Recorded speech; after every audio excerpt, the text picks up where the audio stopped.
আসসালামু আলাইকুম ওয়া রাহমাতুল্লাহি ওয়া বারাকাতুহু। আলহামদুলিল্লাহ রাব্বিল আলামিন ওয়াস সালাতু ওয়াস সালামু আলা রাসূলিহিল কারীম ওয়া আলা আলিহি ওয়া সাহবিহি আজমাইন। আজকের বৈঠকে একটি গুরুত্বপূর্ণ বিষয় নিয়ে আলোচনা। একটি এমন পাপ যে পাপ জীব দ্বারা করা হয়, এই জিহ্বা দ্বারা সেই পাপ হয়, আর এই পাপ হয় সবারই পক্ষ থেকে। পৃথিবীতে ঘটমান যত পাপ আছে তার থেকে সবার থেকে এই পাপের সংখ্যা বেশি। যত মানুষ যত রকমের পাপ করে তার মধ্যে এই পাপটা প্রত্যেক মানুষই করে, ভালো অথবা মন্দ, সবাই এই পাপ করে। কি সেই পাপ? এই পাপটার নাম হলো গীবত।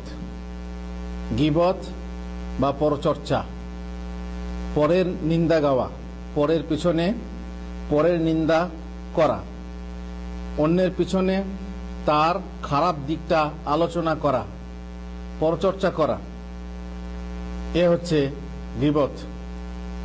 এই গীবত পাপ বহুভাবেই এবং বিভিন্নভাবে ঘটে থাকে।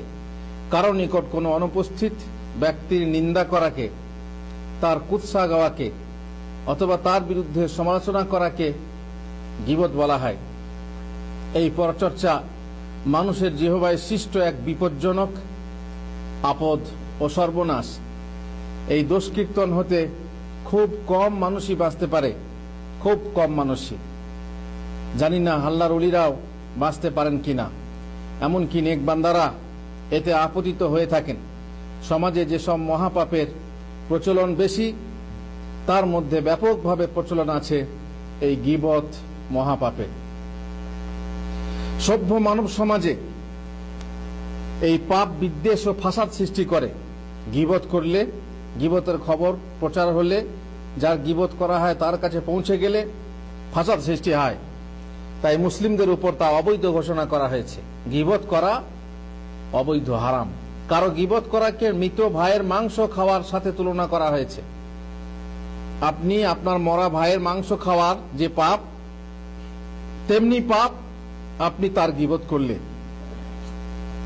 আপনি যদি তার খারাপ কথাগুলো আলোচনা করেন, তার কুৎসা রটান, তার নিন্দা করেন, যেই পাপ। আর মরা ভাইয়ের গোশত খাওয়া একই পাপ। মহান আল্লাহ বলেছেন, ইয়া আইয়ুহাল্লাযীনা আমানু ইজতানিবু কাসীরাম মিনায-যান, হে ঈমানদাররা, তোমরা বহুবিধ ধারণা করা হতে দূরে থাকো, কুধারণা করা হতে দূরে থাকো। ইন্না বা'দায-যান্নি ইসম, কিছু ধারণা আছে পাপের কাজ, গুনাহর কাজ। ওয়ালা তাজাসসু, আর এক অপরের জাসুসি করো না, গোয়েন্দাগিরি করো না, ছিদ্রান্বেষণ করো না, দোষ খোঁজার চেষ্টা করো না, গোপন দোষ বের করার চেষ্টা করো না। ওয়ালা ইয়াগতাব বা'দুকুম বা'দা, আর একজন অপরজনের যেন গীবত না করে, কিছু মানুষ যেন কিছু মানুষের গীবত না করে। আইয়ুহিব্বু আহাদুকুম আইয়াকুলা লাহমা আখিহি মাইতান ফাকারিহতুমুহ, তোমাদের মধ্যে কেউ কি পছন্দ করে যে তার ভাইয়ের, মৃত ভাইয়ের মাংস ভক্ষণ করবে, মৃত ভাইয়ের গোশত ভক্ষণ করবে? এটা কি পছন্দ করে? না। ফাকারিহতুমুহ, তোমরা অপছন্দ করবে। তোমরা যেমন অপছন্দ করো এটা, তেমনি গীবত করাকে, পরচর্চাকে, পরনিন্দাকে ঘৃণা করা উচিত, অপছন্দ করা উচিত। ওয়াত্তাকুল্লাহ, তোমরা আল্লাহকে ভয় করো। ইন্নাল্লাহা তাওয়াবুর রাহিম, নিশ্চয় আল্লাহ তওবা গ্রহণকারী এবং পরম দয়াময়। এই আল্লাহ তাআলা ঘোষণা দিয়েছেন সূরা হুজুরাতে যে এক অপরের গীবত করো না। কোরআন মাজিদ থেকে মহান আল্লাহ সরাসরি আমাদেরকে নিষেধ করছেন যে একে অপরের গীবত করো না। সুতরাং যে অপরের নিকট কারো নিন্দা চর্চা করে, প্রকৃতপক্ষে সে তার মৃতদেহ কামড় দেয় ও তার মৃত মাংস ভক্ষণ করে, অথচ সে এই কামড়ের কোনো ব্যথাই অনুভব করে না। মরা ভাইয়ের গোশত খেলে কোনো কামড়, তার ব্যথা লাগবে? কিছুই লাগবে না। যার গীবত করছেন তার কোনো ক্ষতি হবে না, বরং আপনার নিজের ক্ষতি হবে। মাইজ নামক এক ব্যক্তির ব্যভিচার করলে তাকে পবিত্র করার জন্য নবী সাল্লাল্লাহু আলাইহি ওয়াসাল্লামের নিকটে এসে সে নিজেই আত্মসমর্পণ করলো এবং তা স্বীকার করে তার উপর হদ কায়েম করতে বলা হলো হদ কি, যদি কেউ বিবাহিত ব্যভিচার হয় তার হদ কি, তার দণ্ড কি, তাকে হত্যা করে দেওয়া হবে, পাথর ছুঁড়ে মারা হবে। তার শিকার অনুসারে যথার্থ দণ্ডবিধি তার উপর কার্যকর করা হলো এবং পাথর নিক্ষেপ করে তাকে মেরে ফেলা হলো। ফেরার পথে দুই ব্যক্তি আপোষে বলাবলি করতে লাগলো, কেমন লোক দেখ, আল্লাহ ওকে পাপ সহ গোপন করে নিয়েছিলেন, কিন্তু ও নিজে তা প্রকাশ ও স্বীকার করে মরতে চাইল। শেষে কুকুর মারার মতো পাথর ছুঁড়ে মেরে ফেলা হলো। কার গীবত করলো? একজন মরা লোকের, যে বেশ গোপন করে নিয়েছিল, নিজে আত্মসমর্পণ করে। কি দরকার ছিল শাস্তি নেওয়া? আল্লাহর কাছে তওবা করতো, আল্লাহ তওবা কবুল করলে তাকে মাফ করে দেওয়া হতো, কিন্তু তা না করে আল্লাহর নবীর কাছে এসে আত্মসমর্পণ করলো, প্রকাশ করলো, পরে শেষে কুকুর মারার মতো তাকে পাথর ছুঁড়ে মেরে ফেলা হলো। এটা গীবত হলো না? হলো না? মরা মানুষের গীবত। উক্ত কথোপকথনটি নবী সাল্লাল্লাহু আলাইহি ওয়াসাল্লামের কর্ণগোচর হলো। আল্লাহ নবীর কাছে খবর পৌঁছে গেল। তিনি কিছু পথ অগ্রসর হলে একটি মৃত গাধা দেখতে পেলেন, গাধা, গর্ধব। অতঃপর বললেন, কোথায় অমুক আর অমুক? ওই যারা কথা বলেছিল না, গীবত করেছিল, কোথায় অমুক আর অমুক? তোমরা নামো এবং এই মৃত গাধার মাংস ভক্ষণ করো। তারা উভয়ে বলল, আল্লাহ আপনাকে মাফ করুন ইয়া রাসূলুল্লাহ, মৃত গাধার মাংস কি আবার খাওয়া যায়? এমনিতে খাওয়া যায় না, তাও আবার মৃত, এ মাংস কি করে খাওয়া যাবে? এ কি খাওয়া হয়? তিনি বললেন, এক্ষুনি তোমাদের ভাই সম্পর্কে তোমরা যা বলা বলি করছিলে তা এই মৃত গাধার মাংস খাওয়ার থেকেও খারাপ জিনিস। যার হাতে আমার জীবন আছে তার শপথ, ওয়াল্লাযী নাফসি বিয়াদিহি, সে এখন জান্নাতের নহরে অবগাহন করছে। তোমরা যার গীবত করলে সে এখন জান্নাতের নদীতে গোসল করছে। তার গীবত করলে, আল্লাহর কাছে তওবা করেছে, নিজে আল্লাহর নবীর কাছে আত্মসমর্পণ করেছে, তার গীবত করলে, গীবত করা হচ্ছে মৃত মাংস, মৃত পশুর মাংস খাওয়ার থেকেও নিকৃষ্ট জিনিস, খারাপ জিনিস। মুহাম্মদ রাসূলুল্লাহ সাল্লাল্লাহু আলাইহি ওয়াসাল্লাম বলছেন, লাম্মা উরিজা বি আও লাম্মা আরাজা বি রাব্বি আযজা ওয়া জাল মারারতু বিকওমিন লাহুম আযফারুম মিন নুহাস। যখন আমি মিরাজে গেলাম, আল্লাহ তাআলা যখন আমাকে মিরাজে নিয়ে গেলেন, তখন জাহান্নামে এক শ্রেণীর মানুষকে দেখলাম, তাদের তামার নখ রয়েছে, তামার নখ রয়েছে। ইয়াখমিশুনা উজুহাহুম ওয়া সুদুরাহুম, সেই তামার নখ দিয়ে নিজেদের চেহারা এবং বুককে এভাবে চিরছে, ফাড়ছে। আমি জিজ্ঞেস করলাম, মান হাউলাই? জিবরিল। জিবরিল, ওরা কারা যারা তামার নখ দিয়ে নিজেদের চেহারা, নিজেদের বুক নুচ্ছে, চিরছে, ফাড়ছে? কাল হাউলাইল্লাযিনা ইয়াকুলুনা লুহুমান নাস, ওরা হলো তারা যারা মানুষের মাংস ভক্ষণ করত। মানুষের মাংসকে ভক্ষণ করে? কেউ ভক্ষণ করে না মানুষের মাংস, কিন্তু যখন মানুষের গীবত করা হয় তখন মানুষের মাংস ভক্ষণ করা হয়। ওরা গীবত করত, পরচর্চা করত, পরনিন্দা করত। ওয়ায়াকাউনা ফি আরাদিহিম, তাদের সম্ভ্রম লুটে বেড়াতো, তাদের ইজ্জত লুটে বেড়াতো, তাদেরকে ছোট করার জন্য চায়ের দোকানে, যেখানে সভা হতো, বন্ধু বান্ধবের সঙ্গে বেড়াতে যাওয়ার সময়ে, মসজিদে বসেও গীবত হয়। আল্লাহর ঘরে 5-7 জন বসে থাকলে তখন কারো না কারো কথা, বাইরের কথা, খারাপ কথা সেখানে আলোচনা করা হয়, গীবত করা হয়। আল্লাহুল মুস্তাআন। কাবা শরীফে ওমরা করতে গিয়েও লোকে আপোষে দু জায়গায় বসলে পরেও কি হয়? গীবত হয়। এই গীবত থেকে বাঁচা বড় কঠিন।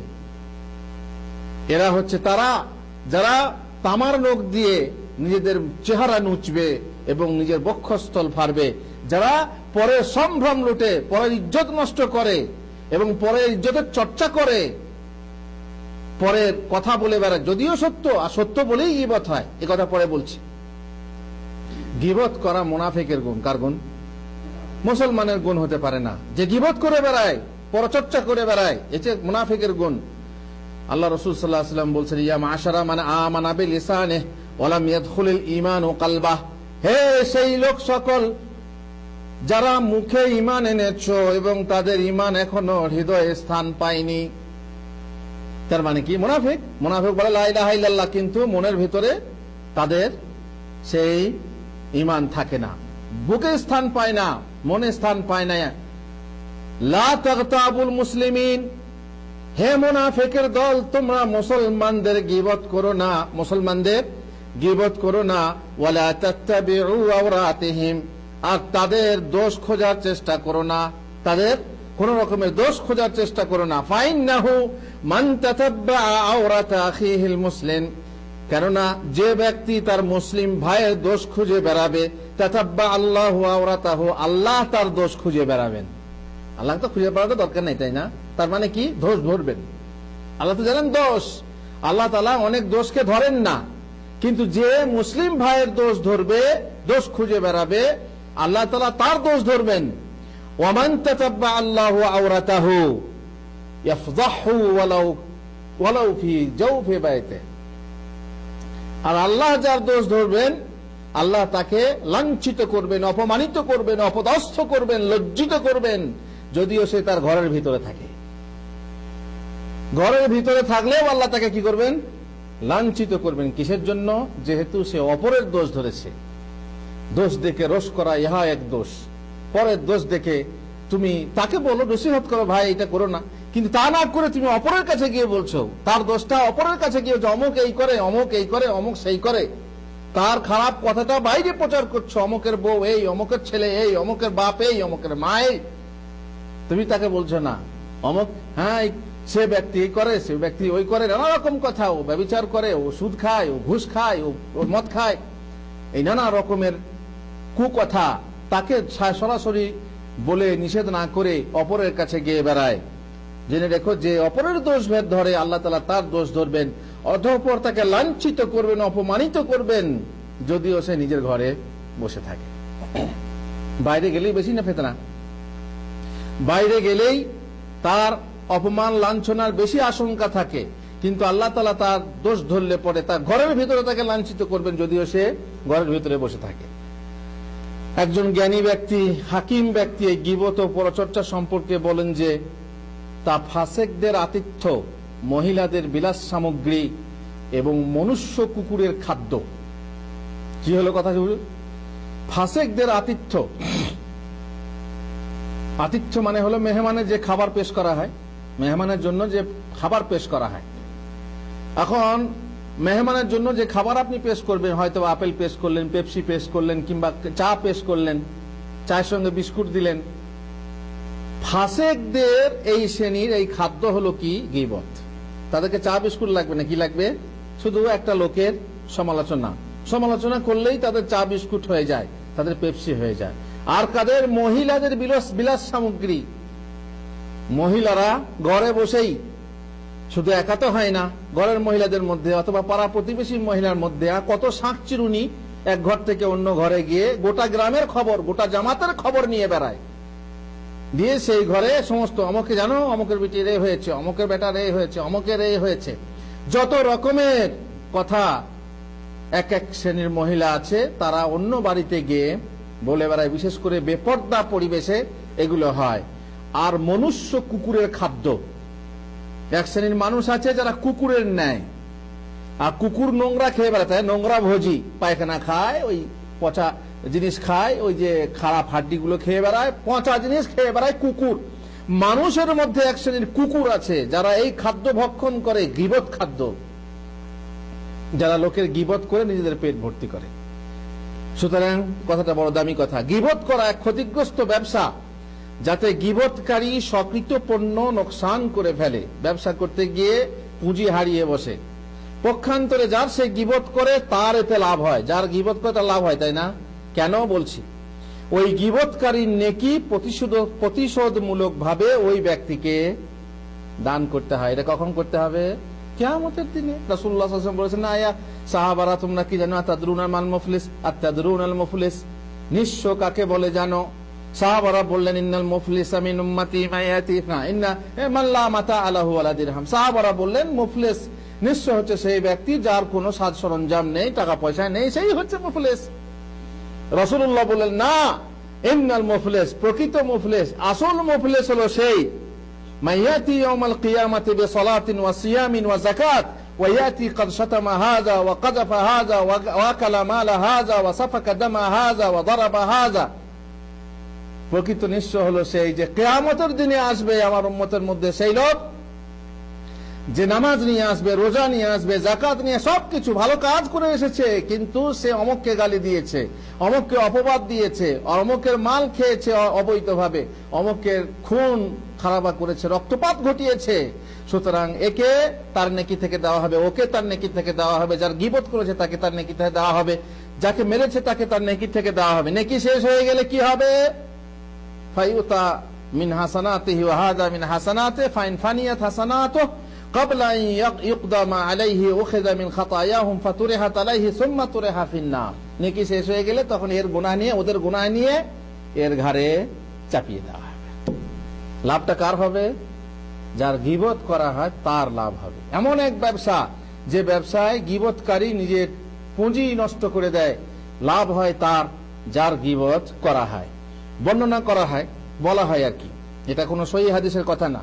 কিয়ামতের দিন যখন প্রত্যেকের আমল নামা বিতরণ করা হবে, তখন অনেকে বলবে, হে আল্লাহ, পৃথিবীতে আমি অমুক অমুক নেকির কাজ করেছিলাম, সেগুলো কই দেখছি না তো। আমি তো খুব ভালো ভালো কাজ করেছি, অমুক জায়গায় এই করেছি, অমুক জায়গায় মসজিদ দিয়েছি, অমুক জায়গায় মাদ্রাসা দান করেছি, অমুক জায়গায় এই করেছি, অমুক জায়গায় এই করেছি না, সেগুলো আমি দেখছি না, কি ব্যাপার, আমার নেকির খাতায় নেই কেন? তখন তাকে বলা হবে, তুমি লোকের গীবত করেছো, তার কারণে তা মুছে দেওয়া হয়েছে। তোমার আমল নামায় ছিল, কিন্তু লোকের গীবত করার জন্য মুছে দেওয়া হয়েছে। এই কথাটা ওই হাদিসের সমর্থক, যেখানে বলা হয়েছে যে গীবত করলে নেকি নষ্ট হয়ে যায়। ইব্রাহিম বিন আদম বলেন, হে মিথ্যায়নকারী, ইহলৌকিক সম্পদে তুমি তোমার বন্ধুদের প্রতি কার্পণ্য করো, নিজের ঘর থেকে কিছু দিতে কার্পণ্য করো, কৃপণতা করো, বখিলি করো, কঞ্জুসি করো, 10টা টাকা কি 100টা টাকা কাউকে দেবে, বখিলি করো। আর পারলৌকিক সম্পদে তুমি তোমার শত্রুদের গীবত করে নেকি দ্বারা তাদের প্রতি বদান্যতা করো। অনেক সময় করো কি, শত্রুদের কি করো, তাদেরকে দান করো, পারলৌকিক সম্পদ দান করো। দুনিয়ার সম্পদ দাও না, বখিলি করো। আর আখিরাতের সম্পদ তুমি অপরকে দান করো। কোন সম্পদ বেশি বড়, দুনিয়ার সম্পদ না আখিরাতের সম্পদ? আখিরাতের সম্পদের তুলনাই হয় না, বিশাল সম্পদ।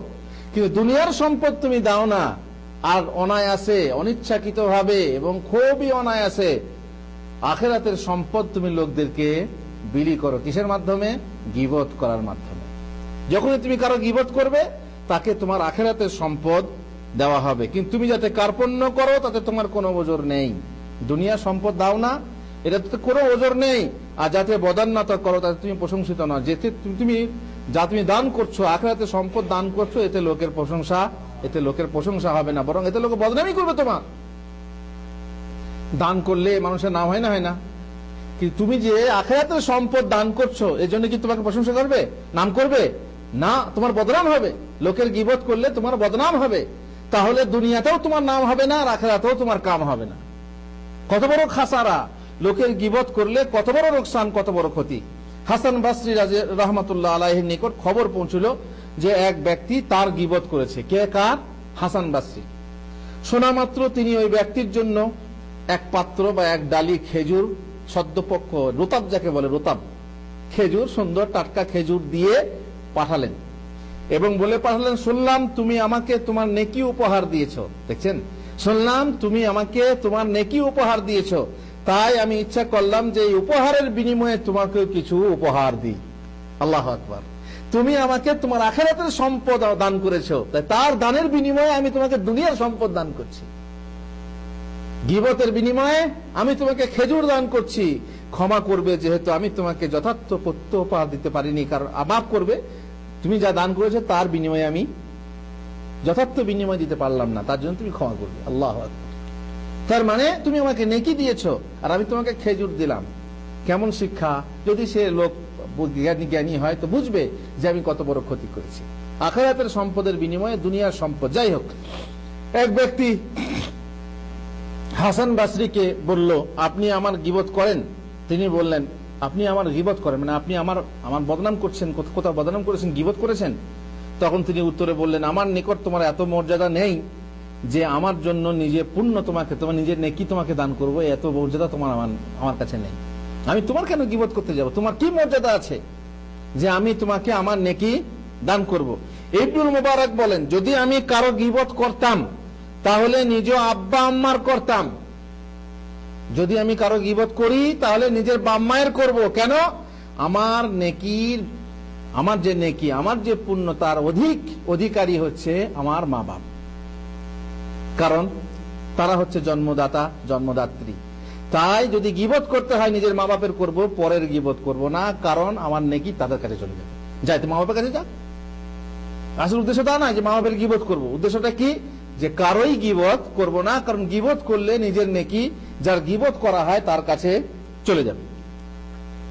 কোন ব্যক্তির দেহ, দিন, পার্থিব কোন বিষয়, আত্মিক কোন বিষয়, আকৃতি, প্রকৃতি, বংশ, চরিত্র, সম্পদ, স্ত্রী সন্তান, পিতামাতা, ভৃত্য, পরিচ্ছদ, চালচলন, ভাব ভঙ্গিমা, প্রকৃতির কোন দোষ ও কুৎসা তার পশ্চাতে অন্যের নিকট মুখে বর্ণনা করা অথবা ইশারা বা ইঙ্গিতে বোঝানো গীবতের পর্যায়ভুক্ত।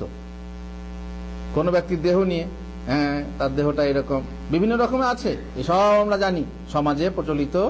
কারো দিন নিয়ে, কারো দেহ নিয়ে, কারো আত্মিক বিষয় নিয়ে, আকৃতি নিয়ে, প্রকৃতি নিয়ে, চালচলন নিয়ে নানা রকম কথা বলে ইশারা ইঙ্গিতে গীবত করা হয়। যদিও সেই দোষ তার মধ্যে থাকে তা বর্ণনা করা হারাম। যেটা আপনি বলছেন সেই দোষ থাকলে তাও বর্ণনা করা হারাম, যেহেতু সে তা অপছন্দ করে যে আপনি অন্য কারো কাছে বলেন। আর ওই দোষ তার মধ্যে থাকলে তবেই অপরের নিকট এটা কি বলা হয়? এটা গীবত বলা হয়। নচেত ওই দোষ না থাকলে এটা কি হয়? মিথ্যা, অপবাদ হয়। আপনি তার একটা কথা বললেন, সেই একটা দোষের কথা বললেন অপরের কাছে, সেই দোষ তার মধ্যে আছে, এটা হলো গীবত। আর যদি না থাকে তাও আপনি আলোচনা করেন, সেটা কি হলো? এটা অপবাদ দিলেন আপনি তাকে, আপনি তার জন্য অপবাদ দিলেন। আপনি একটা লোকের জন্য বললেন লোকটা অহংকারী, অমুক লোকটা অহংকারী। যদি সত্যপক্ষেই অহংকারী হয়, আপনি যদি তার সামনে বলতেন এটা পছন্দ করতো? নিশ্চয়ই না, রাখতো। অপরের কাছে বললেন, সে কি পছন্দ করে? না, রাখবে। সুতরাং এটা হলো গীবত। সে অহংকারী, আপনি অন্যের কাছে বলেছেন, হ্যাঁ আমি তো যা বলছি তা সত্য বটে, সত্য বলেই এটা গীবত হলো, সত্য বলেই এটা গীবত হলো। আর সত্য যদি না হতো তাহলে অহংকারী বলে আপনি তাকে অপবাদ দিলেন। এই অপবাদের গুনাহ আলাদা, আর গীবতে কি বলে, এই পরচর্চা করার গীবত আলাদা। দোষ আছে, সেই দোষ অপরের কাছে তার অনুপস্থিতিতে আলোচনা করা, এটা হচ্ছে কি? গীবত। আর দোষ নেই, আপনি বলছেন, আলোচনা করছেন, এটা হচ্ছে কি? অপবাদ। রাসূলুল্লাহ সাল্লাল্লাহু আলাইহি ওয়াসাল্লাম বলছেন, আতাদরুনা মাল গীবাহ? তোমরা জানো গীবত কাকে বলে? যিকরুকা আখাকা বিমা ইয়াকরাহ, তোমার ভাইয়ের সেই জিনিস অপরের কাছে উল্লেখ করা তার অনুপস্থিতিতে, যা আলোচনা করতে সে অপছন্দ করে। ইন কানা ফীহি মা তাকুল ফাকাদ ইত্তাবতা, যদি ওই দোষ তার মধ্যে থাকে তাহলে তুমি তার গীবত করলে। ওয়া ইল্লাম ইয়াকুন ফীহি ফাকাদ বাহাত্তা, আর যদি সেই দোষ ওর মধ্যে না থাকে তাহলে তুমি তাকে অপবাদ দিলে। এইভাবে কত রকম চর্চা, গীবত চলতে আছে। অমুক নিজের বাপকে বাপ বলে না, একটু কথায় কথায় বলে দিলেন অমুক নিজের বাপকে বাপ বলে না। সত্যি কি সে নিজের বাপকে বাপ বলে না? যদি সত্যিই হয় তাহলে এটা কি হলো? আপনি তার পিছনে বললেন, তার পিছনে লিখলেন, লোকের মাঝে প্রচার করলেন, এটা কি হলো? গীবত হলো। আর যদি মিথ্যা হয়, অমুক বাপকে বাপ বলে না, এই কথাটা যদি মিথ্যা হয় তাহলে কি হলো? এটা অপবাদ হলো, তাকে অপবাদ দেওয়া হলো। অপবাদের কমসে কম বুঝতে পারছেন, অপবাদ যদি চরিত্র বিষয়ে অপবাদ দেওয়া হয় 80 চাবুক লাগাতে হয়, তাকে 80 চাবুক লাগাতে হয়। অপবাদের শাস্তি। একটা মানুষের পিছনে সে করেছে না করেছে না জেনে না শুনে লিখে দিলেন, বলে দিলেন, বাস আলোচনা করে দিলেন, বাস চামড়ার মুখে গুলি বেড়ে দিলেন, বাস চোখ বন্ধ করে। সে সত্যপক্ষে দোষটা যদিও থাকে, তবুও এইভাবে পরচর্চা করা জায়েজ নয়। তাহলে যদি না থাকে তাহলে তাকে অপবাদ দেওয়া হয়। কিন্তু বুঝতেই পাচ্ছেন যে এমন মানুষ, যে মানুষ যখন অহংকারে নিজে উদ্বুদ্ধ, উত্তেজিত হয়, হিংসায় উত্তেজিত হয়, তখন কি আসে আর কি বলে আর কি লিখে তার মাথা ঠিক থাকে না। মাথা তার খাওয়া যায়, হিংসাতে মাথা খাওয়া যায়, বিদ্বেষে মাথা খাওয়া যায়, লোকের ভালাই দেখে পরশ্রী কাতরতায় মাথা খাওয়া যায়। তখন মুখে যা আসে তাই লিখে, কলমে যা আসে তাই লিখে। আল্লাহুল মুস্তাআন। এরা হচ্ছে বড় অপরাধী, সমাজ বিরোধী। এরাই, এদের শাস্তি হওয়া উচিত। যারা ইসলামী দেশে বাস করে তাদের অভিযোগ করে কাজীর কাছে এদের শাস্তি হওয়া উচিত। জেনে রাখবেন, পেছনে যেমন গীবত করা হয়, এই মসজিদে একটা লোকের সমালোচনা করলেন যে লোকটা আমাদের এই মজলিসে নেই, কিন্তু আমাদের এটা হলো গীবত, তাই না? কিন্তু সেই লোকটা আমাদের মাঝেই আছে, আমাদের মাঝেই বসে আছে, কিন্তু তার ভাষা আলাদা, সে আমাদের ভাষা বোঝে না, ফলে আমরা নিজেদের ভাষায় তার বিরুদ্ধে কথা বললাম, সে কিছুই বুঝতে পারল না। এটা গীবত নয়? বুঝতে পারলেন না? একটা কেরালার লোক আপনার পাশে বসে আছে, বাংলা বোঝে? এখন আপনি দুজনে বলতে লাগলেন এই দেখে এই করে এই করে, কিন্তু সামনেই আছে কিন্তু পেছনে নেই, সামনেই আছে কিন্তু আপনার ভাষা বুঝতে পারছে না। এটাও কি করা হলো? ওর পেছনে গীবত করা হলো, যদিও সে সামনে আছে, যেহেতু আপনার ভাষা বোঝে না। সুতরাং যেভাবেই হোক, যদি আপনি পরের নিন্দা করেন, সে সামনে থাক কিন্তু আপনার ভাষা বুঝছে না, গীবত হলো। কিংবা পেছনে থাক, সে আপনার ভাষা বোঝে অথবা না বোঝে, সেটাও গীবত হলো। মানুষের দৈহিক গীবত করা, দৈহিক গীবত কেমন? যেমন কারণ নিকট তাচ্ছিল্য ভরে বলা, অমুক কানা, কানা এই বলে, লম্বু এই করে, বাটুলটা এই করেছে, গেঁড়ি বা গেঁড়া এই করে। কেলের কথা বাদ দাও, কেলে মানে, কেলে মানে কি? কালো। কেলে, ওই যে কালো, বলে কেলে এই কথা। কেলে আপনি কি ঘৃণা করে, তুচ্ছ করে আপনি অপরের কাছে বলছেন কেলে, ইঙ্গিত করে বলছেন কেলে। আরে মাঝি অমক করছে, মাঝি মানে ওই যে কালো মাঝি ইত্যাদি। এইভাবে আপনি দৈহিক ত্রুটি নিয়ে যদি কারো কাছে আলোচনা করেন, এটা গীবত। তার বংশ ধরে গীবত, যেমন তুচ্ছ তাচ্ছিল্য করে ঘৃণা ভরে বলছেন অজাত, এই অজাত এই করেছে, ছোট লোক এই করেছে, পাঠান এই করেছে, বিহারি এই করেছে, পচিয়া এই করেছে, ঠিক না? মানে ঘৃণা ভরে, তুচ্ছ ভরে। যেমন অবাঙালি যারা বাঙ্গালি নে ऐसा किया है, বাঙ্গালি নে বলা, একদম তুচ্ছ ভরে বাঙ্গালি বাঙ্গালি বলে না, বলে না, তুচ্ছ করে বলে। তেমনি আমাদের মাঝেও এমন লোক আছে যে বিহারি, পচিয়া, আরো অনেক কিছু অবাঙালিকে আমরা ঘৃণা করি, বাঙালিকে কাঙালিও বলি, তাই না? কাঙালি কোথাকার। এইভাবে মানুষের গীবত করা, এটা গীবত করা। পেশা ধরে গীবত, যেমন তুচ্ছ ভরে বলা, জোলা কোথাকার, হ্যাঁ অমক জোলা, জোলা জ্ঞান বুদ্ধি নেই, জোলা এই বলে। কসাই, পাইকের, তাঁতি ইত্যাদি। চরিত্রের গীবত, যেমন ওই বখিল, অমক হচ্ছে বখিল, অমক অহংকারী, কাপুরুষ কোথাকার। আঁচল ধরা, আঁচল ধরা, ভেড়া, ভেড়া লোকটা ও চটরাগি, তীক্ষির তীক্ষির, একদম রাগী, খুব চটরাগি। দিন ধরে গীবত করা, যেমন চোর, অমক চোর, অমক মিথ্যুক, বেনামাজি, রিয়াকার, দেরেল, দেরেল, দেল কাকে বলে? দেরেল মানে এই যে এই দেয়াল ফুটো করা দেরেল না, দেরেল মানে কি? দাড়িওয়ালা। দাড়িওয়ালাকে কি বলে আপনার দেশে? কি বলে? ওই দেরেল, দেরেল এসছিল, হ্যাঁ দেরেল বলছে। দেরেল মানে কি? দাড়িওয়ালা। যে দাড়িওয়ালা, এখন তো তালেবান বলে, দাড়িওয়ালাকে কি বলে? তালেবান বলে। এদেশে কি বলে? মোতাওয়া, দাড়ি থাকলে মোতাওয়া। আরে মোতাওয়া মানে হচ্ছে, মোতাওয়া মানে কি? তা থেকে মোতাওয়া, যে ভালো লোক ভালো কাজ করে সেই মোতাওয়া। না না, তা না, সে নামাজ পড়ুক আর না পড়ুক, দাঁড়িয়ে আছে তাই মোতাওয়া, তাই না? এই যে দাড়ি থাকলে, আমার দেশে বলে সুফি, সুফি সাহেব, সুফি সাহেব কেমন আছেন, দাঁড়িয়ে আছে তাই।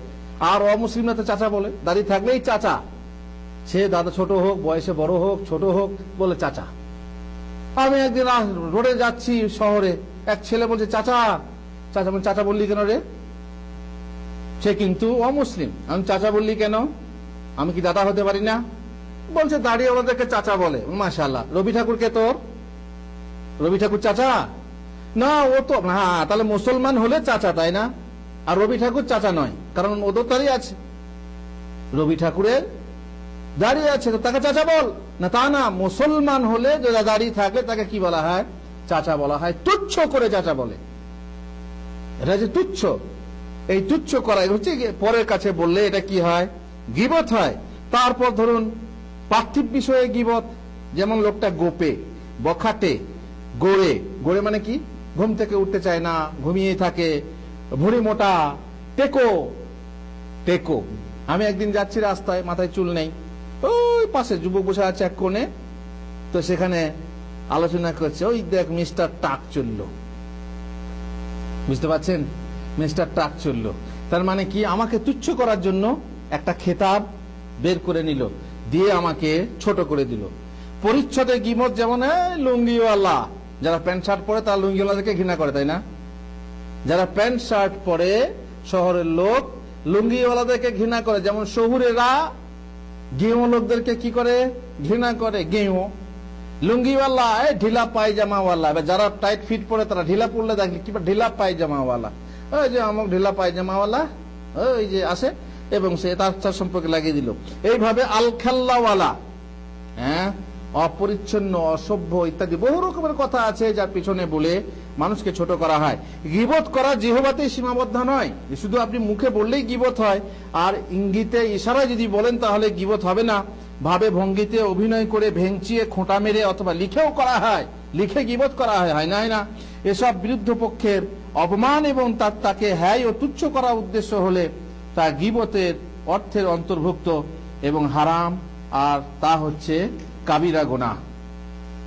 হুজুর, লোকে গীবত করে কেন? কেন গীবত করে? কি জন্য গীবত করে? খুব সহজ কথা, কারো প্রতি বিদ্বেষ, শত্রুতা অথবা রাগ থাকলে অন্তরকে ঠান্ডা করার জন্য, অন্তরের জ্বালা, অন্তর জ্বালাকে ঠান্ডা করার জন্য কি লোকের কাছে বলে বেড়ানো হয়, অমুক এই, অমুক তো, অমুক সেই, অমুক সেই, এইভাবে তার বিরুদ্ধে বলে বলে বলে বলে মনের রাগটাকে কি করা হয়? পানি করার চেষ্টা করা হয়, যাতে এক অবৈধ কর্ম অপর এক অবৈধ কর্মে উদ্বুদ্ধ করে এবং পাপের মাত্রা বেশি হয়ে যায়। আপনার মধ্যে হিংসা বা আপনার মধ্যে অহংকার আছে, সেই অহংকারের দাহটাকে মিটাবার জন্য আপনি কি করছেন? গীবত করছেন। শত্রুতা আছে এক ব্যক্তির প্রতি, এটা একটা পাপ, কিন্তু সেই পাপের দাহ আপনার ভিতরে দাও দাও করে জ্বলছে, সেই আগুনকে নিভানোর জন্য আপনি লোকের কাছে কি করছেন? গীবত করছেন। তার পাপের উপরে পাপ, পাপে পাপ বৃদ্ধি করে, তাই না? পাপে পাপ বৃদ্ধি করে। বিজ্ঞানরা বলছে যেখানে পানি আছে সেখানে বেশি বৃষ্টি হয়, তাই না? পানি যেখানে আছে সেখানেই বেশি বৃষ্টি হয়, তেলও মাথায় তেল বেশি ঢালা হয়। পাপ একটা হলে পরে পাপ আর এক পাপকে আকর্ষণ করে, ঠিক এইভাবেই। নম্বর 2 কারণ কি? বন্ধু মহল এবং সমবয়স্কদের আসর গরম করার উদ্দেশ্যে গীবতের সাহায্য নেওয়া হয়। আপোষের মধ্যে কি আর গল্প করব, তখন লাগিয়ে দিলেন, হ্যাঁ অমুক অমুক অমুক থেকে শুরু করে কার না কার কথা, কথায় কথা বাড়ে, আগুনে বাড়ে ঘি, তোমার মনে লাগলে পরে করব আমি কি, তা আপনি চালিয়ে দিলেন, চলতে থাকেন, চলতে থাকেন। এক চর্চা হলো, তারপর অমুক অমুক, তারপর অমুক, হতে হতে এইভাবে আসর গরম করা হয়। আর সে আসরে কত নারী পুরুষকে তাদের মুখে নোংরা কর্ম করতে শোনা যায়, অমুক এই করেছে, অমুক এই, আপনি জানতেন না, কিন্তু তাদের কাছ থেকে আপনি শুনতে পাবেন। নম্বর 3, অপরের অপমান সূচক কথা বলে নিজের মান উচ্চতর করার উদ্দেশ্য গীবত করা হয়। অপরের অপমান সূচক কথা বলে নিজের মান উচ্চ করার জন্য গীবত করা হয়। যেমন, তার মানে আপনি বলতে চাচ্ছেন কি যে ও ছোট আমি বড়। যেমন, আরে অমুক তো আলেম নয়, অমুক তো জাহেল, ও তো শিক্ষিত নয়, অশিক্ষিত, তার মানে আমি শিক্ষিত, আমি আলেম। অমুকের তো আমল নেই, আলেম হলে কি হবে? আমল নেই, তার মানে আমার আমল আছে। অমুক তো এই করে আর আমি তা করি না, এই বলে অপরকে ছোট করে নিজেকে সমাজে বড় করার উদ্দেশ্য হয়। তার অর্থ এই যে সে তার বিপরীত, I am hero, he is a zero. I am hero, সে হচ্ছে জিরো। 4 নম্বর, মজাক ঠাট্টা উপহাস করতে গিয়ে কারো গীবত করা হয়। একজনের মনকে খুশ করতে গিয়ে অপরের দোষ কীর্তন করে আত্মার তৃপ্তি আনা হয়। যেমন মেয়েদের খবর শুনেন, যখন এক অপরের স্বামীর আলোচনা করে তখন উপহাস করে, মানে এ করতে গিয়ে, এমনি মজাক করতে গিয়ে, উদ্দেশ্য কিন্তু গীবত করা না। উদ্দেশ্য কি? ভাবির সঙ্গে একটু মজাক করি, ভাবির বরটা কিন্তু দারুণ টেকি, তার সঙ্গে মজাক করেই বলছে, কিন্তু আসলে কি করা হলো? ভাবির স্বামীর কি করা হলো? গীবত করা হলো। হ্যাঁ, ভাবির স্বামীটা কিন্তু কেলেশোনা। কেলেশোনা মানে কি? কালো রঙের, তাই বলছে কেলেশোনা, একটু মজাক করেই বলছে, খুশ মেজাজেই বলছে, আপোষে উপহাস করেই বলছে, কিন্তু আসলে হয়ে গেল কি? ভাবির স্বামীর গীবত। এইভাবে পুরুষরাও করে, এক কথা বলতে গিয়ে, বুঝতেই পাচ্ছেন, মজাক করে বলছে, মজাক করে বলতে কিন্তু আসলে কি হচ্ছে? পাপ হয়ে যাচ্ছে। নম্বর 5, কারো প্রতি হিংসা বা ঈর্ষা। হিংসা বিশাল জিনিস, পৃথিবীর বুকে সর্বপ্রথম পাপ হিংসার অহংকার। কে করেছিল? পৃথিবীর বুকে সর্বপ্রথম পাপ হিংসা ও অহংকার কে করেছিল? ইবলিস। হিংসা কার প্রতি? আদমের প্রতি। অহংকার কার প্রতি? আদমের প্রতি। খালাক্তানি মিন নারিন ওয়া খালাক্তাহু মিন তিন, আমাকে তুমি আগুন থেকে সৃষ্টি করেছো, ওকে করেছো মাটি থেকে। তুচ্ছ তুচ্ছ, এ হলো অহংকার। আর হিংসা কি? যখন জান্নাতে থাকলো, যখন দেখলো আমাকে বের করে দিল, জান্নাতে যখন থাকলো, যেমন মজাতে আছে, তখন হিংসা শুরু করলো, হিংসা করে তার স্ত্রীর কাছে গিয়ে নানা প্রলোভন দিয়ে জান্নাত থেকে বের করে দিল। প্রথম পাপ অহংকার ও হিংসা পৃথিবীর ইতিহাসে ইবলিশ করেছিল। এই হিংসার ফলেও গীবত করা হয়।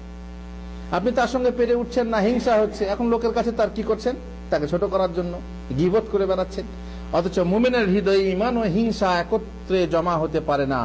যার হৃদয়ে ঈমান থাকবে তার ভিতরে হিংসা থাকতে পারে না। লা ইয়াজতামিআনি ফি কলবি আবদিন আল ঈমান ওয়াল হাসাদ। কোন বান্দার ভিতরে জমা হতে পারে না দুটো জিনিস, ঈমান এবং হিংসা। নম্বর 6, কোন যৌথ কর্মে নিজের দোষ খালন করতে গিয়ে সঙ্গীর গীবত করা হয়, অথচ এক্ষেত্রে কেবল নিজের কথাই বলা উচিত। কোন একটা কাজকে হিসাব নিচ্ছে, মনে করুন আপনার সুপারভাইজার কিংবা আপনার আমির কিংবা আপনার মুদির, আপনার 3-4 জন কাজ করেন, আপনি নিজের সাফাই গাইছেন যে আমি এই করেছি, আমি ওই করেছি, আমি এটা করেছি, আমি এটা করি নেই, সাফাই গাইছেন। তার মানে কি, অন্যজনা এটা করে, অন্যজনা এটা করেনি। আপনি নিজেরটা সাফাই গাইছেন, কিন্তু আপনি নিজের কথাটা বলেন, অপরের কথা অপরে ইঙ্গিত করা দরকার নেই। কিন্তু অনেক সময় নিজের দোষ খালন করতে গিয়ে অপরের গীবত ইঙ্গিতে করে দেওয়া হয়। নম্বর 7, অধিক অবকাশ, অবসর ও কর্মহীনতার দরুন গীবতের মধ্যে সরগরম হয়ে ওঠে। এই জন্য দেখবেন যারা সাধারণত বেকার, যাদের কাজ ধান্দা নেই, বেকার মানে কি, কার মানে কাজ, কার হচ্ছে ফার্সি শব্দ, এর বাংলায় ব্যবহার হয়। কার মানে ফার্সি কাম, কাজ, আর বেকার মানে কাজহীন, কর্মহীন। যাদের কর্ম নেই, যারা বেকার ছেলে, তারা কাজ পায় না, তারা দেখবেন গ্রামে যদি হয় তো গ্রামে ব্রিজের উপরে বসে আছে, কিংবা ওই যে বাঁশের মাচা করে না তার উপরে বসে আছে, কিংবা কোথাও দোকানে আড্ডা দিচ্ছে, চায়ের দোকানে আড্ডা দিয়েছে 5-7 জন, আর সেখানে কথা চলে কি, অমুকের মেয়ে আর অমুকের ছেলে, অমুকের মেয়ে আর অমুকের ছেলে, এই সব চর্চা একের পর এক হয়ে থাকে। তাহলে বোঝা গেল কি, বেকারত্ব বা অবসর প্রাপ্ততা বা অবসর প্রাপ্তি, এগুলো কি করে, মানুষকে গীবতে উদ্বুদ্ধ করে, সময় পাস করে। টাইম পাস বলে না, টাইম পাস। ট্রেনে গেলে বাদামওয়ালারা বাদাম বিক্রি করে, বাদাম খান, টাইম পাস করুন, তাই না? টাইম পাস মানে ট্রেনে বেতন লাগে, বাদাম খান আর টাইম পাস করুন। যে বসে আছেন, কাজ ধান্দা নেই, টাইম পাস করতে হতো, তার জন্য টাইম পাস করার জন্য গীবতের বাদাম খায় এরা ছেলে। এক একটা লোক ছেলে আর খায়, গোস্ত খায় আর টাইম পাস করে। তাই তো পুরুষদের তুলনায় মহিলারা এই পাপে বেশি ভুক্তভোগী, তারা এই পাপ বেশি করে থাকে। কারা? মহিলারা, যেহেতু তাদের কাজ নেই, তারা ঘরের ভিতরে থাকে। আর পাড়ার একটা মহিলা এলো, কিংবা এ পাড়ার মহিলাতে গেল, বাস শুরু হয়ে গেল, সেখানে চর্চা শুরু হয়ে গেল, পরচর্চা, পরনিন্দা। নম্বর 8, যার গীবত করা হয় তার নৈকট্য এবং মনোরঞ্জন অর্জনের উদ্দেশ্যে গীবত করা হয়। আপনি যার কাছে গীবত করছেন তার মনোরঞ্জন চাচ্ছেন, আপনার মুদির, আপনার সুপারভাইজার, তাকে আপনি তার মনস্তুষ্টি চাচ্ছেন, তাকে সন্তুষ্ট করতে চাচ্ছেন। এই জন্য আপনি জানেন অমক কাজ করে না, জানেন ও এই করে, ও এই করে, তার মানে আমি হচ্ছি নম্বর 1, আর অমক এই করে, অমক সেই করে না। লোকের সব সময় অভিযোগ নিয়ে আসে তার মনকে সন্তুষ্ট করার জন্য, তাকে বড় করার জন্য, ফলে যাতে সে তুষ্ট হয়ে আপনার প্রমোশন বাড়ায়, আপনার বেতন বাড়ায়, আপনার কি বলে, আপনাকে বেশি ভালোবাসে, আপনাকে হালকা কাজ দেয়, আপনাকে ছুটি দেয়, আপনাকে যত রকমের সুবিধা আছে দেয়। আর অপরকে যাদের গীবত করলেন তাদের ভাগটা কি হয়, গোল্লাই যায়। এমন হয় না? হয় না? স্বাভাবিক। সুতরাং তার মনকে সন্তুষ্ট করার জন্য আপনি গীবত করলেন আপনার মুদিরের কাছে, আপনার বাড়ির পরিবারের মানে যে গুরু যাকে বলে বা প্রধান তার কাছে, কিংবা সুপারভাইজারের কাছে। এরকম করা হয় যাতে সে নিজে তার নিকট অধিকতর উচ্চ মান লাভ করে। চাকরির স্থলে, চাকরি যে একসঙ্গে একই অফিসে বহু লোক কাজ করছে, যে চাকরির যে ম্যানেজার, সেই ম্যানেজারের কাছে গিয়ে আপনি আপনার সহকর্মীর কি করছেন, গীবত করছেন, চর্চা করছেন। কি জন্য? যাতে করে সে আপনার প্রতি সন্তুষ্ট হয়। নম্বর 9, পাপাচারীদের উপর বিস্ময় প্রকাশ করতে গিয়ে নিজে গীবতে পড়া হয়, অথবা কারো প্রতি দয়া প্রকাশ করতে গিয়েও গীবত করা হয়। কেমন করে? উফ, কি গো সর্বনাশ, কি যুগ এলো, এই যুগে এই হয়েছে জানো, পাড়াতে অমুক ছেলে এই করেছে। আপনি করতে গেলেন কি, যে এই পাপটা খুবই বড়, কিন্তু মাঝখানে কি করে বসলেন, গীবত করে বসলেন। আর দয়া করতে গিয়ে একটা মানুষের প্রতি দয়া করলেন, গীবত করলেন। আরে বলো না মিয়া, তার ঘরে খাবার নেই, কিছু নেই, হ্যাঁ, সে এমন ব্যক্তি, ঘরে একটা কাজ করে না, বেকার ছেলে, তাকে যদি আমি না দিই তো সে খেতে পারে না। আপনি দয়া প্রকাশ করছেন, কিন্তু আসলে কি করলেন, তার সে বেকার, সে কর্মহীন, সে অলস, সে অমক, এই সবগুলো করে আপনি গীবত করলেন, অথচ দয়া প্রকাশ করতে গিয়ে গীবত করা হয়ে গেল। এই বিভিন্ন কারণ আছে যে কারণে মানুষ গীবত করে থাকে। এখন শুনুন, গীবতে অংশগ্রহণ করা কি? আপনার কাছে গীবত করা হলে আপনার উচিত কি? আপনার কাছে যখন আমি অন্যের পরচর্চা করব, নিন্দা করব, তখন আপনার উচিত কি? যার নিকট গীবত করা হয় তার কখনোই উচিত নয় সেও গীবতকারীর কথায় সায় দিয়ে তার সমর্থন করে, না হলে পরে সে গীবতকারীতে সামিল হয়ে যাবে। তাতে সম্মত হয়ে তাকে উৎসাহিত করে, তার কথা সত্যায়ন করে, অথবা তার কথা মনোযোগ দিয়ে শ্রবণ করে ওই গীবতে অংশগ্রহণ করে। মনোযোগ দিয়ে শ্রবণ করে, যদি আপনি চান বাধা দিতে না পারেন, শুনেন না, আচ্ছা ভাই ওর কথা বাদ দেন, আপনি অন্য কথা বলুন, সহজ ভাবে ঠান্ডা মাথায় আপনি ওর কথা বাদ দেন, আমরা অন্য কথা বলুন। একজন কি বলতে, হ্যাঁ অমুক মিয়া, এই অমুক, খাস কথা বাদ দেন, আপনি অন্য কথা বলুন। এইভাবে আপনাকে বেঁচে থাকতে হবে, দূরে থাকতে হবে। তার উচিত এসব না করে তার ওই মুসলিম ভাইয়ের পক্ষ হতে প্রতিবাদ করে। যদি পারেন প্রতিবাদ করেন। আপনি তার বিরুদ্ধে বলছেন, জানেন সে তো ভালো লোক, আপনি হচ্ছেন খারাপ, পারবেন প্রতিবাদ করতে, ভালো কথা, এটা খুব ভালো কথা। দোষের অজুহাত পেশ করা, ও এর কথা বলছেন, হয়তো বা এরকম, না মিয়া জানেন না ও এরকম, না না না হয়তো বা এরকম হয়েছে, আপনি তার দোষ খালন করার চেষ্টা করবেন। যার গীবত তার নিকট করা হচ্ছে, নচেত সেও গীবতকারীর পাপের সমান ভাগী হয়ে যাবে। পক্ষান্তরে যে ব্যক্তি তার ভয়ের সম্ভ্রমের সপক্ষে অপরের প্রতিবাদ বা খণ্ডন করে, আল্লাহ কিয়ামতের দিন তার উপর থেকে জাহান্নামকে ফিরিয়ে নেন। মুহাম্মদ রাসূলুল্লাহ সাল্লাল্লাহু আলাইহি সাল্লাম বলছেন, মান যাব্বা আন ইরদা আখিহি বিল গীবা কানা হাক্কান আলাল্লাহি আন ইউতিকাহু মিনান নার। যে ব্যক্তি তার ভাইয়ের মাংসকে গীবতের খাওয়া হতে রক্ষা করবে, আল্লাহ অবশ্যই তাকে জাহান্নাম থেকে মুক্ত করে দেবেন। যদি গীবত থেকে তাকে রুখতে পারেন, এক ভাইয়ের গীবত হচ্ছিল, তার যদি আপনি রুখতে পারেন, তাহলে আপনি তাকে কি করলেন, আল্লাহ তাআলা আপনাকে জাহান্নাম থেকে মুক্ত করবেন। অন্য এক শব্দ আছে কান আল্লাহু হিজাবাম মিনান নার, এই কাজটা তার জাহান্নামের পর্দা হয়ে যাবে। আর অন্য এক শব্দ আছে রাদ্দাল্লাহু আন ওয়াজহিহি নার ইয়াউমাল কিয়ামা, কিয়ামতের দিন আল্লাহ তাআলা জাহান্নাম থেকে তাকে দূরে সরিয়ে রাখবেন। আপনি কি করলেন? আপনি আপনার ভাইয়ের গীবত করা হচ্ছিল, আপনি খণ্ডন করলেন, না মিয়া তুমি এটা বলছো ঠিক না, অমুক এই, না না না এটা বলছো তুমি ঠিক না, তুমি জানো সে। যদি আপনি তার পজিশনটাকে বজায় করতে পারেন, তার সম্মানকে, তার মর্যাদাকে যথাস্থলে বহাল করতে পারেন, তাহলে কাল কিয়ামতের দিনে আপনি জাহান্নাম থেকে বেঁচে যাবেন, আল্লাহ তাআলার ওয়াদা। কিন্তু যদি প্রতিবাদ করার ক্ষমতা না থাকে, তাহলে অন্তর দ্বারা ঘৃণা করতে হবে, কমসে কম অন্তর দ্বারা ঘৃণা করতে হবে। যে কথা আপনাকে বলছে সে আপনার থেকে বড়, সে জানদ্রেল, তার প্রতিবাদ আপনি করতে পারবেন না, তার ঘৃণা করুন অন্তর দিয়ে, কর্ণপাত না করে মজলিস ত্যাগ করে আপনি চলে যান। যদি পারেন তো সেই মজলিস ত্যাগ করে যান, কারণ আল্লাহ তাআলা বলছেন যে যখন দেখবে যে এই সঙ্গে কোনো কথা হচ্ছে, আল্লাহর আয়াত নিয়ে ব্যঙ্গ বিদ্রুপ হচ্ছে, ফালা তাকউদু মাআহুম, তোমরা তাদের সঙ্গে বসবে না, হাত্তা ইয়াখুযু ফি হাদিসিন গায়রি, যখন এছাড়া অন্য কথা বলে, ইন্নাকুম ইযাম মিসলুহুম, যদি তোমরা উঠে চলে না যাও, বসে থাকো, তাহলে তোমরা তাদেরই মতো। বসবে কেন? এসে কি আপনি রুমে এলেন, টিভি চলছে, টিভিতে নোংরা ছবি চলছে, আপনি বললেন না, বা বললেন দিয়ে বসে গেলেন, দিয়ে বসে আপনিও দেখতে লাগলেন, তাহলে ফাইন না কুমি যাম মিসলুহুম, আপনিও তার মতো হয়ে গেলেন। হয়তো একবার বললেন, সে শুনলো না, তারপরে আবার আপনিও সেখানে বসে থাকে দেখতেন। যদি আপনার মনে আপনি যদি সত্যই ভালো লোক হতেন, তাহলে সেখানে কমসে কম বসতেন না। শুনলো না, আপনি বেরিয়ে যান সেখান থেকে। বসে যাওয়ার মানেই হচ্ছে যে আপনি সেই পাপের ভাগী হয়ে গেলেন। হুজুর, এমন কোন গীবত আছে যে গীবত করা জায়েজ, যে গীবত করা বৈধ আছে? কার কার গীবত করা বৈধ?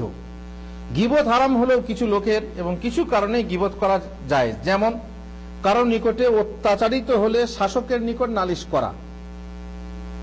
আপনি গেলেন, কোর্টে গেলেন, থানাতে গেলেন, বললেন আমার গ্রামের অমুক অমুক সে আমার এই অত্যাচার করছে, সে আমার, এটা তো গীবত, তাই না? কিন্তু এটা জায়েজ, বিচার নেওয়ার জন্য জায়েজ। নম্বর 2, কারো অশ্লীল কাজে বাধা দিতে এবং কারো অন্যায়ের প্রতিবাদ করতে, কারো সহায়তা নিতে তার নিকট ওই ব্যক্তির গীবত করা।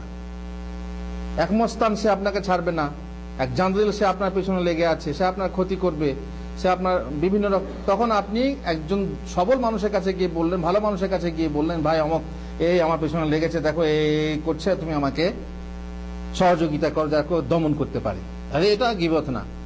নম্বর 3, মুফতি বা আলেমের নিকট জুলুম ও অন্যায় সংক্রান্ত কোন বিষয়ে ফতোয়া নিয়ে অন্যায়কারীর গীবত করা। জানেন অমুক এই করেছে, সে আমার প্রতিবেশী, কিন্তু সে আমার সাথে এই করে, আমার বাড়িতে নোংরা ফেলে, আমার দরজাতে নোংরা করে রাখে, আমার দরজার সামনে গাড়ি রাখে, আমার এই করে, এটা বলতেই হবে, যাতে করে আলেমের কাছে ফতোয়া নেবেন যে এর হুকুম কি, সে যে এটা করে এটা কি জায়েজ, এইরকম ফতোয়া জিজ্ঞেস করার জন্য যদি কারো কথা উল্লেখ করা হয় তাহলে সেটা গীবতের পর্যায়ভুক্ত না। কোন ব্যক্তির অনিষ্ট মন্দ হতে কোন মজলিসকে সতর্ক করা সাবধান হতে গীবত নয়। কেমন? এই মিয়া, তোমাদের গায়ে এক লোক এসছে, জানো তার নাম কি? অমক। জানো অমক গ্রামে এই করেছে। আমার গ্রামে এক ইমাম এলো, তো ইমামকে রাখা হলো মসজিদে। তখন আমাকে একজন টেলিফোন করে বলছে, হুজুর জানেন ওই লোকটা অমক গ্রামে ছিল আগে, সে ওই গ্রামকে দুভাগ করে দিয়ে এসেছে, সাবধান। এটা গীবত? গীবত, কিন্তু এটা জায়েজ। কেন? যাতে করে আপনারাও ওর কথা মতে আবার আপনার গ্রামটাকে দুই ভাগে ভাগ না করে দেন। এটা কি সতর্ক করা, সাবধান করার জন্য। যেমন বিদাতি ও অশুদ্ধ হাদিস বর্ণনাকারী, সাক্ষী, লেখক, বক্তা প্রভৃতির ব্যাপারে মানুষকে সাবধান করা। হাদিসে বলা হয় না যে হাদিসটা জয়ীফ, কেন না অমক রাবি দুর্বল, অমক মিথ্যুক, বলা হয় না এগুলো গীবত না? গীবত। কিন্তু কেন বলা হয়? যাতে হাদিসটা কি হয়, শুদ্ধ হয়। তেমনি একজন বিদাতি লোক আছে, সে বক্তৃতা করে, বক্তৃতায় আল ফাল বকে যায়, হাদিস বিরোধী কথা বলে যায় এবং এমন গাল গল্প করে যেগুলো একদম অবান্তর। তখন সেই বক্তার জন্য যদি বলা হয় যে অমক বক্তার ক্যাসেট শুনবেন না, অমক ক্যাসেট শুনলে পরে কি হবে, আপনার ঈমান নষ্ট হয়ে যাবে, এটা কি? এটা গীবত, কিন্তু জায়েজ গীবত। অমক লেখকের বই পড়বেন না, অমকে ক্যাসেট শুনবেন না, এইগুলো যদি বলা হয় সাবধান করার জন্য, যাতে আপনার ঈমান ভালো থাকে, নষ্ট না হয়, এটা গীবত, কিন্তু গীবত জায়েজ গীবত। কেউ কারো বিষয়ে তার সাথে বৈবাহিক সম্পর্ক জোড়ার জন্য অথবা তার প্রতিবেশ গ্রহণ করার জন্য অথবা কোনো ব্যবসায় অংশগ্রহণ করার জন্য পরামর্শ চাইলে তখন কিন্তু পরামর্শ দিতে হবে। গীবত, গীবত কিন্তু জায়েজ। যেমন আপনার গ্রামে অমুক ছেলেকে চেনেন? আমি বলি হ্যাঁ চিনি। বলছি আমার বোনের সঙ্গে তার বিয়ের কথাবার্তা হচ্ছে, ছেলেটা কেমন বলুন তো? যাবেন না হুজুর, ও গ্রামে আপনার না, ওর সাথে কাজ করবেন না, জানেন ওর অনেক সম্পর্ক আছে, অনেক মেয়ের সঙ্গে সম্পর্ক আছে। এটা কি গীবত না? গীবত, কিন্তু জায়েজ। কেন? আপনি একজন মুসলিম ভাইকে সতর্ক করছেন, কারণ সে বিবাহের পরেও হয়তো এভাবে সম্পর্ক থাকবে, আপনার বোন কষ্ট পাবে, এটা জায়েজ। তখন আপনি গোপন করবেন, চলবে না। কারণ যদি আপনার কাছে পরামর্শ নেওয়া হয়, আপনি যদি গোপন করেন তাহলে আপনি হচ্ছেন খেয়ানতকারী। খেয়ানত করবেন না, আপনার দুদিকে পাপ, উভয় সংকট, এটাও পাপ ওটাও পাপ, গীবত করাও পাপ আর খেয়ানত করাও পাপ। কিন্তু এইটা বেশি পাপ যদি আপনি গোপন করে তাকে আপনি ফাঁসিয়ে দেন। ফাঁসিয়ে দিলেন, বাস মেয়ের বিয়ে দেওয়ার সময় কিংবা ছেলের, আমার ভাইয়ের বিয়ে বা আমার ছেলের বিয়ে দিচ্ছে অমুক বাড়িতে, অমুক মেয়েটাকে আপনি চেনেন? হ্যাঁ চিনি। কেমন? আপনি খারাপ জেনেও যদি বলেন ভালো, তো মিথ্যা হলো না? হলো না। এক মিথ্যা বলা হলো, দ্বিতীয় কথা খেয়ানত করা হলো। আপনার ভাই আপনার কাছে পরামর্শ চাইলে আপনি আমানতে খেয়ানত করলেন।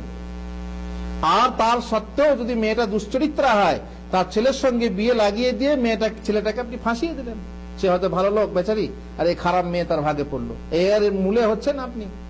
সুতরাং এই ক্ষেত্রে আপনি পরিষ্কার বলে দেবেন যে না, মেয়েটা এই ভালো অথবা খারাপ, যেটা আপনি জানেন পরিষ্কার বলে দেবেন।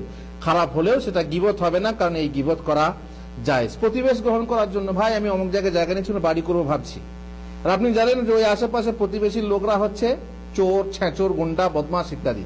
আপনি তাকে বলেন ওখানে বাড়ি করেন না, তাহলে তার খবর আছে, খবর দেন, বলে দেন। তারপর ব্যবসায় অংশগ্রহণ, আমি একটা ব্যবসা করবো ভাবছি, কার সাথে? অমকের সাথে। অমুক সাথে যাবেন না, খবরদার।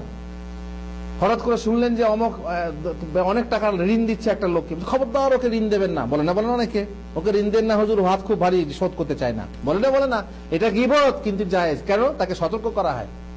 ছেঁচোর, ঋণ শোধ করতেই চায় না, এইভাবে যদি বলা হয় তো এগুলো গীবত হয় না। এবারে কেউ কিছু ক্রয়কালে ধোকার পড়ে মন্দ বা ত্রুটিপূর্ণ জিনিস করতে থাকলে ক্রেতাকে সাবধান করা। আপনি শুনছি নাকি ওই জায়গাটা নিয়েছেন, হ্যাঁ জানেন তো ওই জায়গাটা গন্ডগোল আছে, এই জায়গাটা গন্ডগোল আছে বলে আপনি ভাঙিয়ে দিলেন, ভাঙিয়ে তো দিলেন, কিন্তু তাকে সাবধান করলেন, কারণ ওই জায়গাটা কিনলে পরে জায়গাটা গন্ডগোলের জায়গা, পরে আপনিও দখল পাবেন না। তো এটা কি? এটা বলা হচ্ছে ওয়াজিব। কোন তালেবে ইলমকে ফাসেক অথবা বিদাতির নিকট ইলম অনুসন্ধান করতে দেখলে তাদের অবস্থা বলে তালেবে ইলমকে সাবধান করা, আরে তুমি কার দর্শে বসো? অমুকের দর্শে যেও না, খবরদার, অমুকের দর্শ জানো তো, অমুকে এই বলে, ভুল ভাল বলে, ওর দর্শে বসবে না, ওর কাছে যেও না, অমুক মাদ্রাসায় পড়ো না, ভালো মাদ্রাসায় যাও। এটা গীবত, কিন্তু সাবধান করার জন্য এটা বলা জরুরি। প্রকাশ্যে বিদাত ও পাপে লিপ্ত হয় এমন ব্যক্তির গীবত করে কেবল ওই প্রকাশ্য বিদাত ও পাপ বিষয়ে মানুষকে সাবধান করা। যে বিষয়ে একটা লোক প্রকাশ্যে যে হ্যাঁ অমুক লোকটা এই ব্যভিচার করছে, কি ব্যাপার, লোকটা তোমার বাড়ি আসা যাওয়া করছে, কি ব্যাপার? তো বলছে আসে বন্ধু বান্ধব হিসাবে, কিন্তু মনে রেখো ওর চোখ কিন্তু ভালো না।